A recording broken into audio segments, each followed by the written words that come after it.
This is a Clarity HMIS training on how to add services to a client's program enrollment.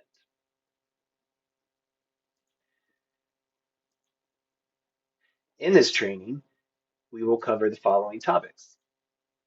We'll go over what is a service and what are some common types of services you will enter.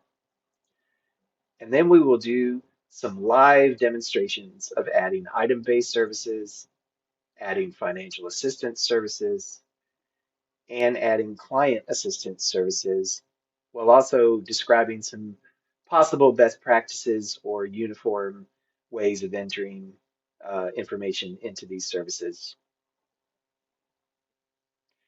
The rest of this training will consist of a live demonstration of entering different types of services into the client program enrollment. The first one we're going to look at is item-based services. To enter a service, you're first going to navigate to a client's profile page, and you have to open their program enrollment in order to provide services. As a reminder, there are two ways you can get to the programs page.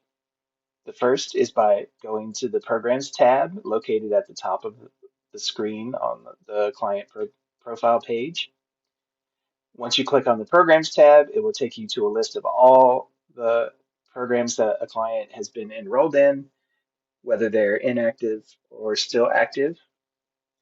If you want to add services to an active program, another way is to go over to the active programs list on the left-hand side of your screen, find the name of the program that you want to open, and click the edit or pencil button in order to open the program. For the purposes of this demonstration, we'll be using a rapid rehousing program.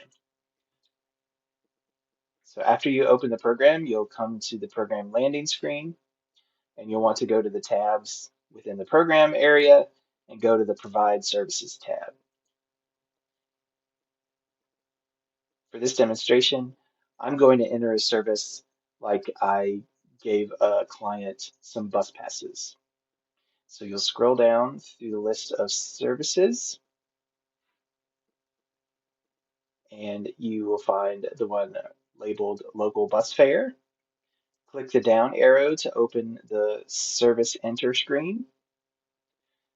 And there are several data elements that you can enter as part of this service placement. The first is the event date. It defaults to today's date, but you can change it to whatever date the service was actually performed.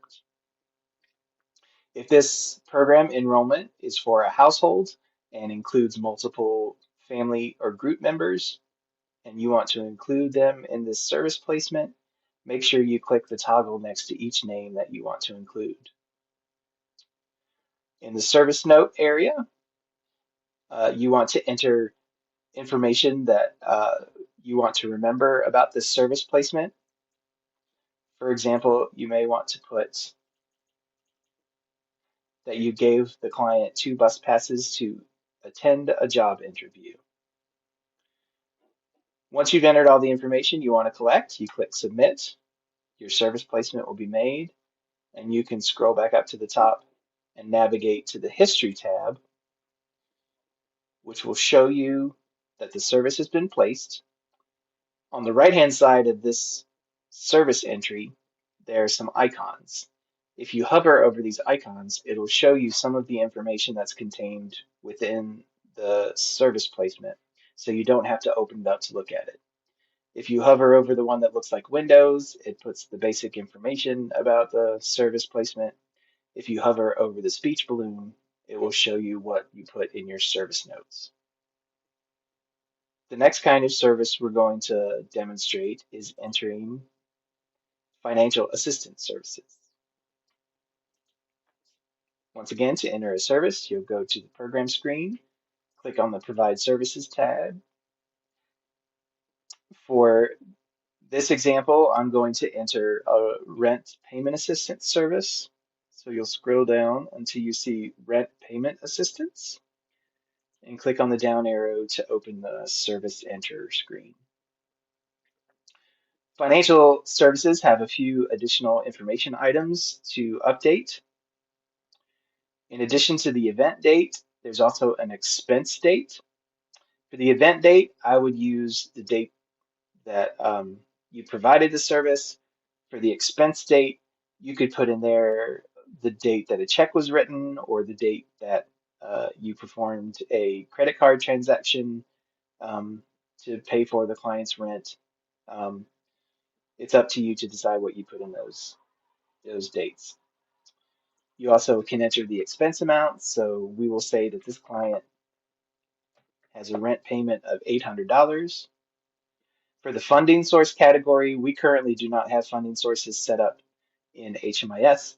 So for this pick list, just leave the choice set at no funding source.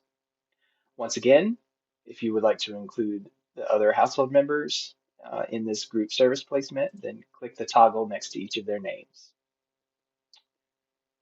Another feature that you could use with this sort of transaction is the geolocation feature. If this rental payment is for the client's current residence, their address, you could tag the location by opening up the GPS screen, typing in the client's address and clicking add to help you remember where the client's unit is located.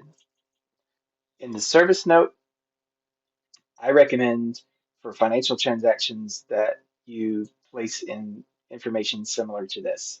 Uh, a check number paid to the landlord or property company, and what was the check written for. In this case, it's for the client's October rent.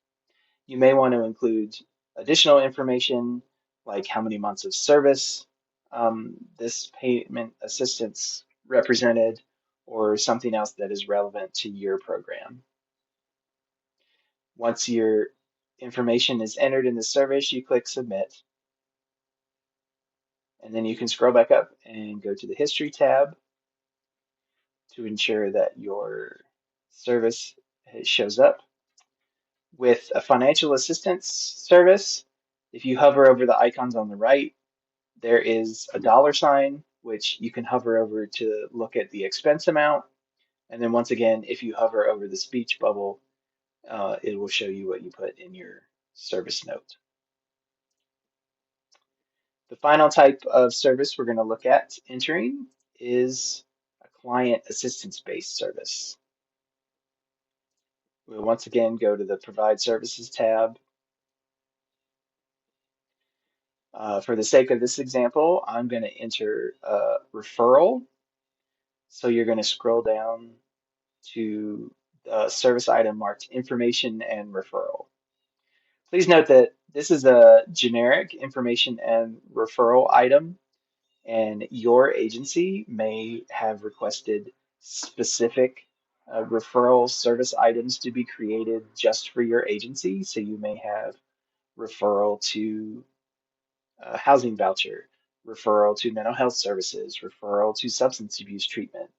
Um, if you would like these kind of services set up for your agency, please feel free to submit a help desk request to the HMIS system administrators, and we will look at adding services to your programs.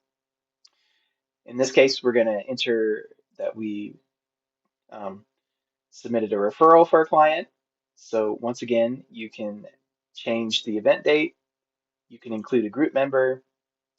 For referral service notes,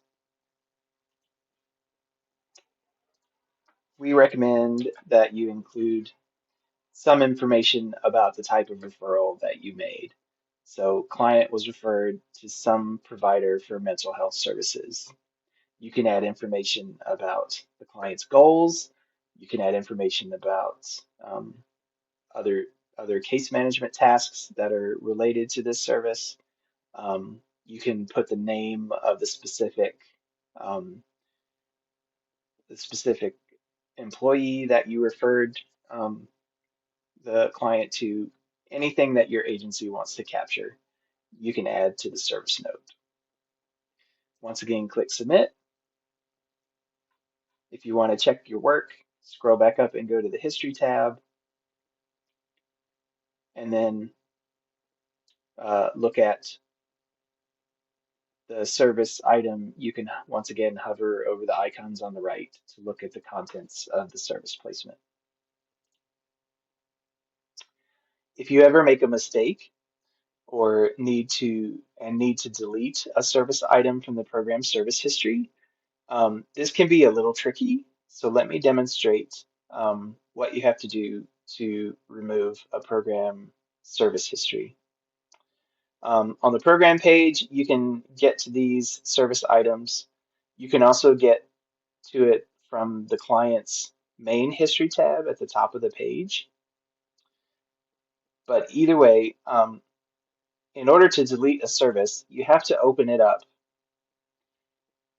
and scroll down to the program service placement within the within this service item. If you delete this item, then go back to the history tab and delete the main item, then it will go away.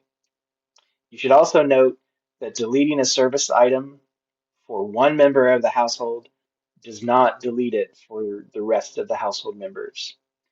If you did a group placement for this service, then you'll need to go to the profile of the other household member and also delete the service there. So Petunia Flower was Elmo Birdsong's child. We did a group placement. I'm going to Petunia Flowers profile and deleting the service here. Unfortunately, deleting services is a lot of extra steps. So it's helpful to take care and make sure you do the service placement correctly the first time. If you have any questions about deleting a service placement or need help, please contact your system administrators. Thank you for watching this training on how to enter services into a client's program enrollment. If you have any questions about services, please contact your HMIS system administrators or submit a help desk ticket. Please note that an additional training will be recorded that deals with the best reports to run to track your services during a given period of time, and some recommendations for ways you can use the reporting of service items. Thank you.